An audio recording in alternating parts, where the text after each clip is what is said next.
the Conklin, known as the Tough Man Award.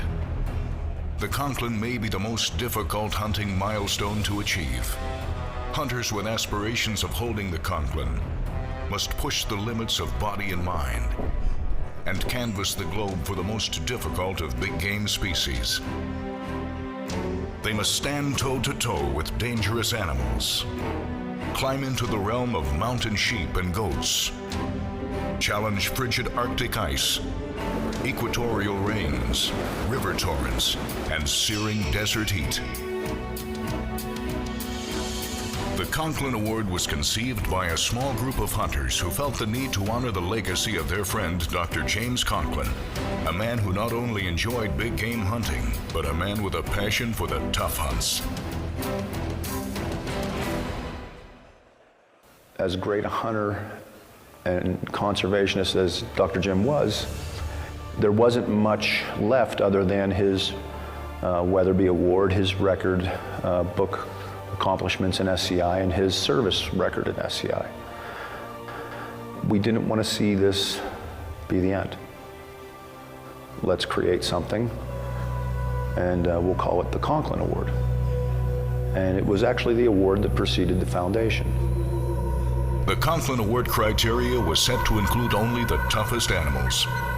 By squeezing down the record book, only animals that were dangerous, cunning, or lived in remote areas were included. Animals were assigned a numeric value based on difficulty, and the formal award application was established. Rules were also set as to how this award would be administered. After the success of that first awards night in 2002, the founding group of Rex Baker, Dennis Campbell, Bruce Keller, and Philip Repepe got together to lay the groundwork of what is now the Conklin Foundation. Bruce Keller penned the mission statement. The Conklin Award recognizes the world's greatest active hunter who pursues game in the most difficult terrain and conditions, while abiding by the highest standards of ethics and fair chase, and is a strong participant in wildlife conservation.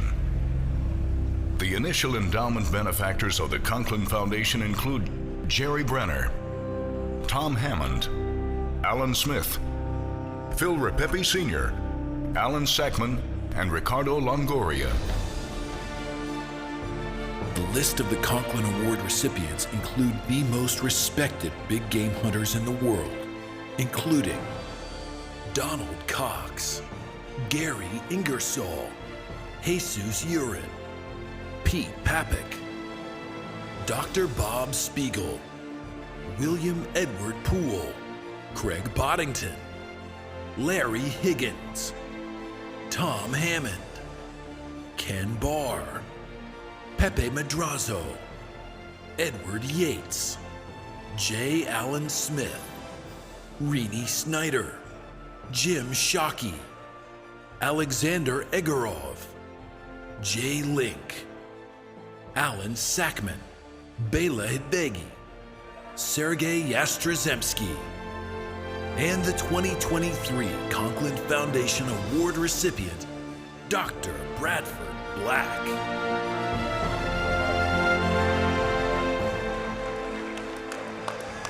I was born in Fort Bragg, California, so the northern part of California. And in that town, either you fished or you cut down redwood trees. That was our industry. It was about 5,000 people, and my dad was a lumberman. My hunting probably started when I was about 4. My parents bought me a butterfly net, and I used it to catch everything, you know, frogs and snakes and fish and, you know, insects and stuff. And then we got my dog Freckles when I was 7. We were always out doing stuff, so that's probably where my things started. Then when I was 13, when we moved to Arkansas, I hunted a squirrel with a single shot 410, and got one squirrel that day, and that kind of started my hunting. And then when I was 16 and had a car, then I could drive out in the country and hunt all the time on the weekends with a couple of buddies. A love of nature was instilled early in Bradford's life. As a teenager, there was something else that started to develop. A grit, a determination to be better, to do better, This led Bradford to a journey in the medical field. Did my medical school at Arkansas and then my residency at Kansas, and then my wife is from Youngstown, so we moved up to this direction, and so I've been here 34 years now, and I started solo. You know, most people don't do that, but it's a small town. They need another urologist, and so I just started a solo practice. I've been married to my wife Sharon now for 40 years. When I met her at the disco on a Saturday night, in fact, she was turning 23, I think, you know, the next day. And so anyway, so I danced with her some and talked, and she wouldn't give me her phone number or anything. I just knew she lived in the dorm. She was a nurse student, and there was one dorm on our campus there. So the next day, I went to that dorm and started knocking on the doors. And there were like 12 stories. She was the third door. Brad and Sharon built a wonderful life together. Over the years, they brought 5 beautiful children into the world and built a successful medical practice. During that busy time of their lives, the urge for wild places had to be put on hold. I didn't have time to do anything for a long time, so I got my first partner in '97, and so that made a big difference as far as I could be gone, and there was somebody who was sick, you know, there was still continuity of care. So the first hunt I ever did was a whitetail in Saskatchewan, and that was it, just one hunt that year. And then the next year I did a mule deer, and then I thought, well, I'm gonna start doing these animals I've read about all these years, like a moose and pronghorn, and then I did a stone sheep hunt. I didn't even know what a stone sheep was. You know, we were out in the middle of nowhere. I think I was 16 hours from horseback from the nearest dirt road, and we were way the hell out there. That was a backpack and a horseback hunt. And then I just did that Marco Polo the next year. I'd read about that, and then the next year I went to South Africa, and that's when I started really doing a lot more. That line is a huge understatement. For the next 20 years, Bradford Black heeded that ancient call. He has hunted 6 continents at a feverish pace in search of many of the most elusive animals in the world. A few days of hunting can be a crash course in grit and determination. A few decades of hunting is a doctorate in what it means to lead an amazing life.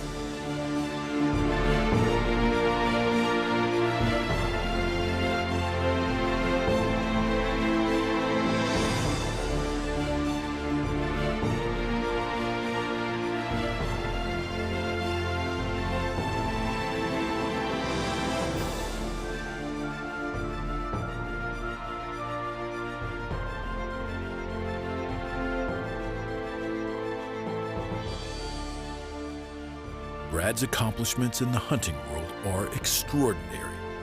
Equally extraordinary is his ability to mentor and help other hunters. What drives Brad to do these hard hunts? I think it's partly a sense of accomplishment. I think Brad's very accomplished in life, obviously. He's a wonderful family man with strong core family values. Success, his occupational profession, his accomplishments with people. He's a great friend, and he's a great friend to a lot of people. I think another part is his pure love for hunting. His chin's always up, he's always got a great attitude, never accepts failure. I don't think I really think about how tough it is. I just think it's a species I want, and I do the hunt. So I don't care if it's tough or not, I'm just gonna do the hunt. So I did that Dall sheep hunt. It was a backpack hunt. And the first day we walked out about, I'm gonna say 6-hour walk out. So the next day we moved camp and climbed this one mountain and saw some great sheep on the top. And it was getting dark by the time we saw them. The wind was blowing and the snow was starting to swirl. And I said, I can't take this shot. It's too hard. It's like a 500-yard shot. And the camp was about a 5-hour walk back. And so I said, we just need to stay on this mountain. So we slept on the mountain, or tried to sleep on it, and with the snow and the wind, and we had nothing. You know, we just had the clothes on our back, and we had enough plastic to kind of cover us so we didn't get the snow on us, but that was a pretty miserable night. Well, next day we woke up, circled around, and found the sheep, and I was able to get, you know, nice sheep. Yeah, that Kodiak bear hunt was a very, very difficult hunt. We had such severe weather that we didn't get out of the camp for 6 days, out of the tent. We were in the tents for 6 days, and one day I told the guide, we have 0 chance in the tent, 1% on the mountain. Let's just go up and look. And just snowed and sleeted on us, and rained and hailed, and the wind was blowing, and it's just, you know, I thought that was probably stupid, but we eventually got a bear at 4:30 on the 15th day. You know, when I took my brother to Tanzania, that was a great trip. We were together for 28 days, so we had a lot of fun, and that was my first real wild hunt in Africa. I know there's people want easy trips, and there's others that, you know, they'll put up with whatever it is, and I pretty much will put up with whatever happens. I just want to try to get my animal, and I'm not going to complain too much if the food's not right or whatever. I just want to make sure I get my animal. And years from now, what's Brad going to be remembered for? Certainly, yeah, the Conklin, the Weatherby, the Pantheon, whatever award he won, but what I think he'll really be remembered for is him being a mentor to the hunting community. You know, just his participation in these awards and how it furthers our conservation efforts, how he pushes us, other hunters, to maybe hunt something we wouldn't have thought we, would hunt, or hunt somewhere we weren't comfortable with, or just hunting harder or hunting longer. You know, I think it's things like that that just being around him drives us forward, moves us forward.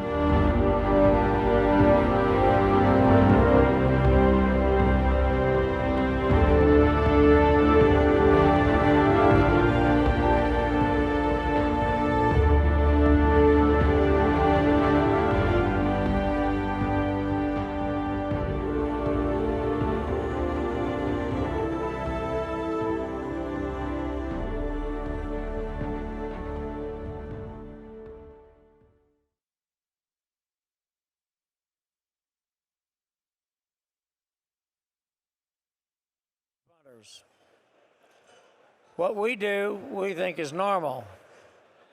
Not everybody else thinks it's normal. We gather memories and make stories about things that other people can't even imagine. We go to countries and see things. We see the best capital cities, and we see the best of the wilderness. I like to think that the person that dies with the most stories wins. Dr. Brad has, to give you an example of his dedication, collected 58 species in 2021 that all were recognized by the various awards, not counting many of the subspecies that he collected. He's the first person to win the Conklin, the Weatherby, and the Pantheon all in one year, excuse me. I'd like to present Dr. Brad Black.